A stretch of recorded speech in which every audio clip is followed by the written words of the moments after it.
5 ans. Et comment on peut traiter ce diabète de type 1 chez quelqu'un qui n'a plus du tout d'insuline, quand on sait que l'insuline, c'est la seule hormone qui baisse la glycémie, eh bien on est obligé d'apporter cette insuline. Du coup, le diabète de type 1 se traite essentiellement par des injections d'insuline. Et vous le savez, c'est ce diabète-là qu'on peut rencontrer chez les enfants, chez les petits-enfants, et qu'on peut rencontrer jusqu'à 30-35 ans. Mais tout de suite, on peut le dire, il y a un piège. Je ne vais pas dire qu'il y en a qui sont restés des enfants, mais il y a des adultes qui sont capables de faire le diabète de type 1. Des adultes qui ont eu progressivement un tarissement de l'insuline. Et puis à un moment donné, il n'y en a plus du tout. Mais ça reste un diabète de type 1. Vous allez voir la subtilité. Diabète de type 1, c'est une carence absolue en insuline. On n'a plus la capacité de fabriquer de l'insuline. Et on a le diabète de type 2. Alors, les deux diabètes, ils s'appellent tous diabète, mais ce n'est pas la même maladie. Alors, le diabète de type 2, c'est quoi? Tout à l'heure, je vous parlais d'insuline en vous disant que c'est la seule hormone capable de baisser notre glycémie. Mais comment elle baisse la glycémie, l'insuline? Le taux de sucre s'évapore pas du tout. Le taux de sucre baisse tout simplement parce que le sucre quitte le sang pour aller dans nos tissus, grâce à l'insuline. Vous pouvez l'imaginer comme une clé qui est capable d'ouvrir nos tissus pour que le sucre passe du sang dans les tissus. Un peu compliqué parce qu'on a besoin de sucre. Le sucre, c'est la source d'énergie pour nos tissus. Mais il ne faut pas que ce sucre reste dans le sang. Il faut qu'il puisse passer dans les cellules qui en ont besoin. Et pour que le sucre puisse accéder au tissu, il faut de l'insuline. Donc on peut avoir beaucoup de sucre dans le sang pendant que nos cellules crient famine, quand il n'y a pas d'insuline. Ou si l'insuline n'arrive pas à ouvrir ces fameuses cellules pour que le sucre puisse y accéder. Alors, lorsque le sucre n'arrive pas à passer du sang vers les cellules, parce que l'insuline n'arrive pas à jouer son rôle, on parle de résistance à l'insuline. Tout se passe comme si nos cellules ne se laissaient pas faire. Au lieu de se laisser ouvrir pour que le sucre du sang puisse passer, eh bien non, les cellules s'opposent, résistent. Et il y a des raisons à cette résistance à l'insuline. Donc, dans le diabète de type 2, ce qui se passe, c'est la résistance à l'insuline. Le pancréas produit de l'insuline, mais les cellules résistent à l'action de l'insuline. Et du coup, le sucre n'arrive pas à rentrer dans les cellules et reste élevé dans le sang. Dans ce diabète de type 2, du moins au départ, les cellules résistent à l'action de l'insuline. Que fait le pancréas? Il se dit, il faut que je produise davantage d'insuline, puisque avec ce que je fabrique, on n'arrive toujours pas à faire entrer le sucre dans la cellule, le pancréas en fabrique davantage. Et ce phénomène va finir par user le pancréas, qui va se fatiguer, et le diabète de type 2 va apparaître. Donc on dit classiquement que le diabète de type 2 est caractérisé par, d'une part, une insulinorésistance, donc l'insuline qui n'arrive plus à jouer son rôle. Quel rôle? Faire passer le sucre du sang dans les cellules. Insulinorésistance et, comme pour tout diabète, il y a une carence en insuline. Donc, que ce soit le diabète de type 1 ou le diabète de type 2, diapo, il y a une carence en insuline. Dans le diabète de type 1, on dit qu'il y a une carence absolue. Il n'y a plus d'insuline du tout. Dans le diabète de type 2, on dit qu'il y a une carence relative, c'est-à-dire qu'on produit de l'insuline, mais ce qu'on produit n'arrive pas à assurer totalement son action. Donc on va avoir la possibilité de donner parfois des médicaments qui vont sensibiliser nos cellules à accepter l'insuline, à les rendre moins résistantes à l'insuline. Donc, carence absolue, diabète de type 1, carence relative en insuline, diabète de type 2. Diabète de type 1, c'est essentiellement manque d'insuline. Diabète de type 2, retenez cette notion de résistance à l'insuline qui vient compliquer les choses. Donc voilà les deux types de diabète. Le diabète de type 2, c'est le plus fréquent et il est souvent associé à un surpoids ou à l'obésité, le diabète de type 2. Le surpoids ou l'obésité génère une résistance à l'insuline. L'insuline n'arrive plus à travailler. Dans le diabète de type 2, on arrive à donner des traitements par voie orale, des cachets. Vous avez vu tout à l'heure, dans le diabète de type 1, c'est traité exclusivement par des piqûres d'insuline. Dans le diabète de type 2, on peut, au départ, donner des médicaments qui peuvent lutter contre cette fameuse insulinorésistance dont on a parlé. Et du coup, si on lutte contre l'insulinorésistance, si les cachets arrivent à faire cette action-là, eh bien on va équilibrer la glycémie. Mais ce qui perturbe beaucoup les gens, c'est qu'autrefois, on disait diabète insulinodépendant et diabète non insulinodépendant, et les gens ne comprenaient plus rien, parce qu'à un moment donné, on voyait bien que même chez les diabétiques de type 2, parfois, ils ont des piqûres. Donc les gens se disent, quelqu'un qui a des piqûres, on nous a appris que ce sont des diabétiques insulinodépendants, et les gens qui n'ont pas de piqûres, c'est des diabétiques non insulinodépendants. C'est tellement flou que il y a parfois des médecins qui font l'erreur aussi. Un médecin voit quelqu'un avec des injections, peut dire c'est un diabète insulinodépendant. Non.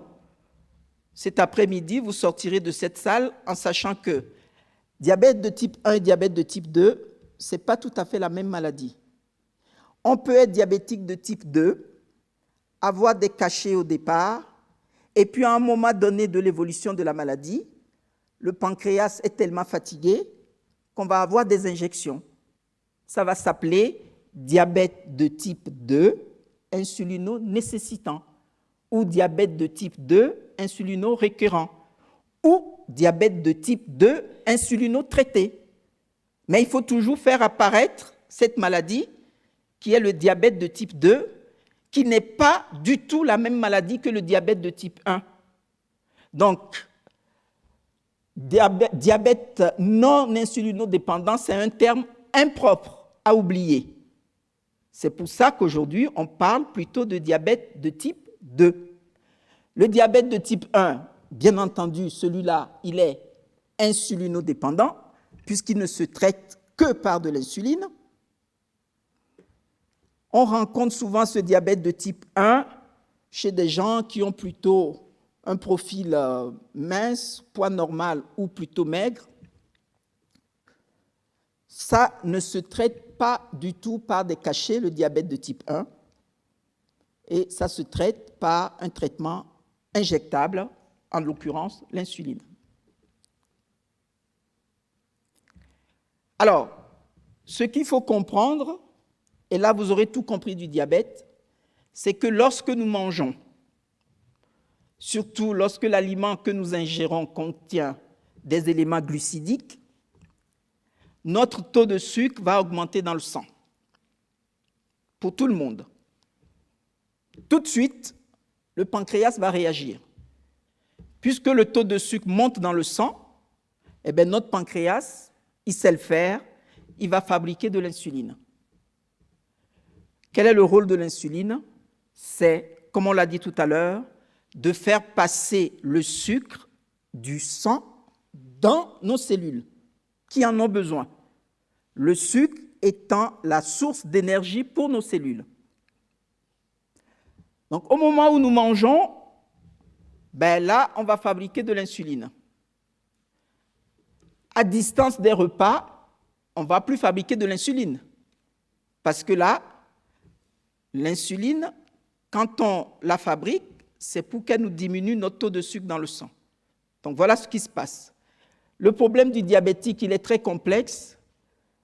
C'est parce que le diabétique, malheureusement, il a trop de sucre dans le sang, malheureusement, et quand il mange, son taux de sucre monte dans le sang, il peut espérer que son pancréas fabrique de l'insuline pour baisser le taux de sucre, mais puisqu'il n'a pas la possibilité d'en fabriquer, du coup, le taux de sucre n'arrive pas à baisser. C'est pour ça que dans la définition tout à l'heure, on a parlé d'hyperglycémie chronique, parce qu'il n'y a pas suffisamment d'insuline pour réguler la glycémie. Diapo. Alors le diabète en chiffres, regardez, tout à l'heure on a dit que c'était une pandémie. 285 millions de personnes à travers le monde. Et là, les prévisions disent qu'en 2030, il y aura 438 millions de personnes touchées par le diabète. En France, on est à 3 millions de diabétiques. 3 millions. Et dans le Cher, au moins 10 000 diabétiques. Diapo. Le diabétique de type 2, c'est quelqu'un qui rencontre beaucoup son médecin traitant. Et vous allez voir le médecin central dans la prise en charge du diabète de type 2, c'est le médecin généraliste.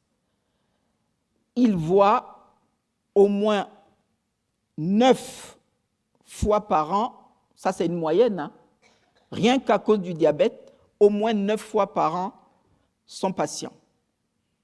Et le médecin spécialiste du diabète, le diabétologue, dans le pourcentage des diabétiques, il y a moins de 20% que le diabétologue voit. Diapo. Diapo.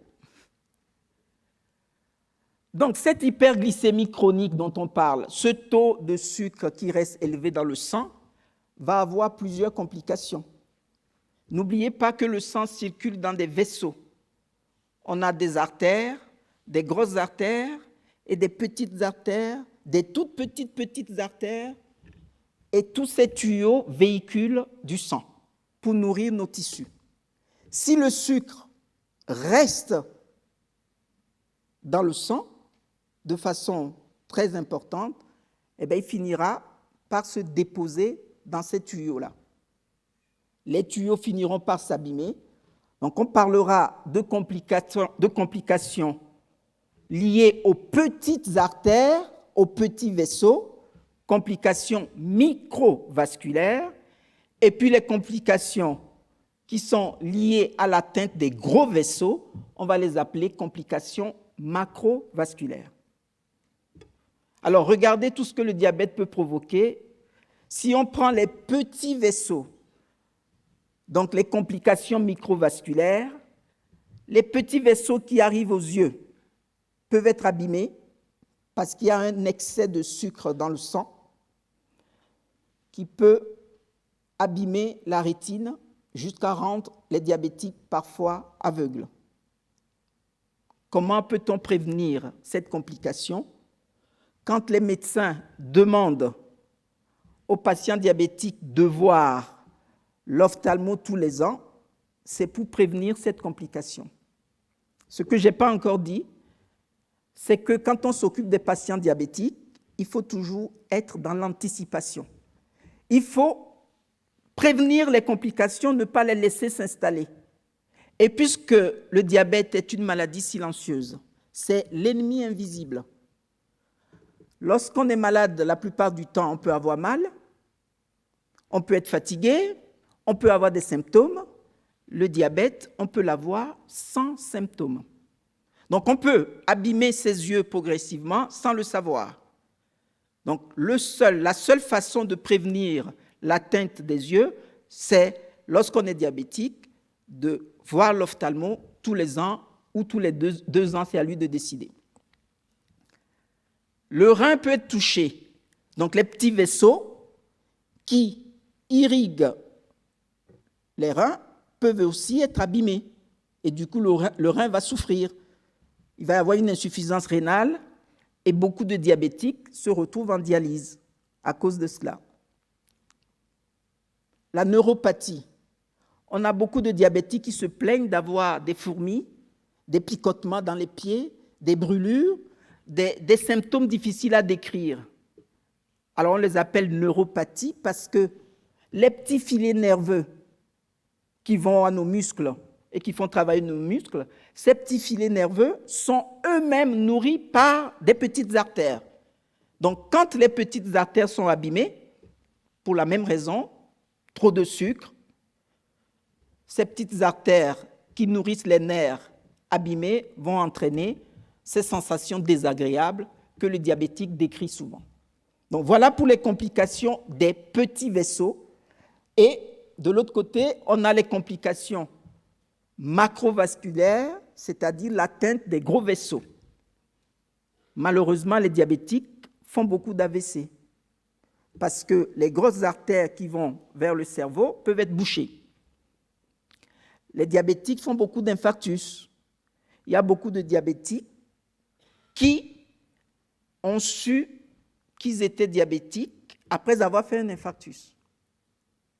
Et je le redis, ces complications, on peut les prévenir. Comment? En essayant de faire des consultations systématiques. C'est-à-dire que le cardiologue, par exemple, pareil, un diabétique doit voir le cardiologue tous les ans. Et le cardiologue va essayer de voir si ses coronaires commencent à s'abîmer, si la lumière des coronaires commence à se boucher ou pas. Il va demander une épreuve d'effort, par exemple, ou une scintigraphie. Tous ces examens que les cardiologues font, c'est toujours pour anticiper. Si on se rend compte que les coronaires commencent à être rétrécis, eh bien, le cardiologue va demander qu'on vous mette un stent. Ou on va donner un traitement pour essayer de les laisser ouverts le plus longtemps possible.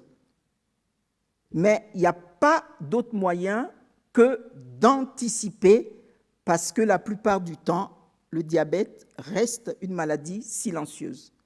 Et tout le monde a entendu dire que, voilà, ma grand-mère, on lui a coupé un orteil, ou mon grand-père, on lui a coupé une jambe. C'est pour les mêmes raisons.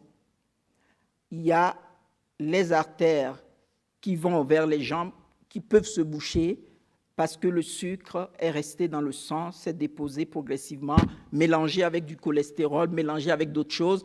Ça fait ce qu'on appelle de l'athérome et ça bouche les artères et on peut se retrouver avec une plaie qui ne va pas guérir parce que pour qu'une plaie guérisse, il faut que la plaie soit nourrie.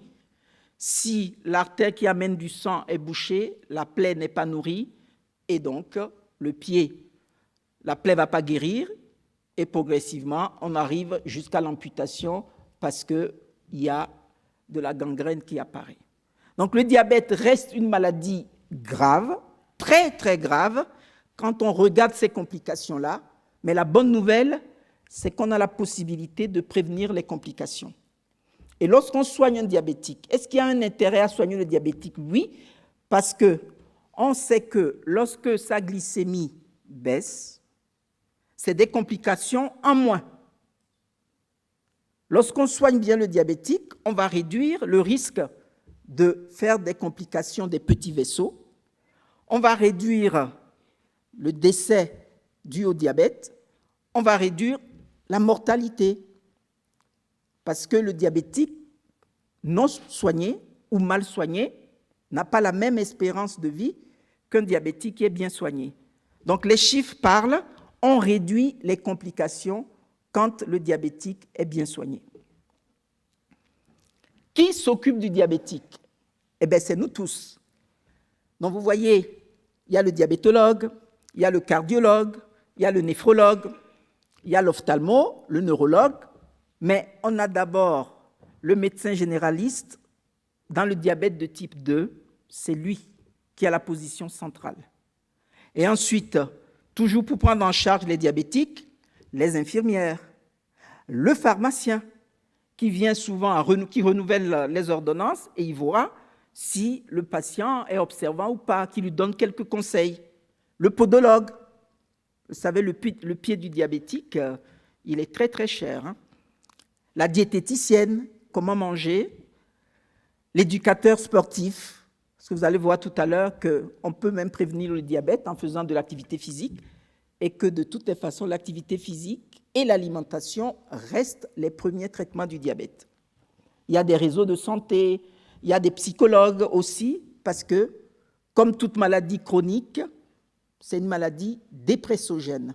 Le fait de vivre avec la maladie au quotidien, on finit par déprimer. Donc, le diabétique a besoin de tout le monde pour pouvoir prendre en charge sa maladie.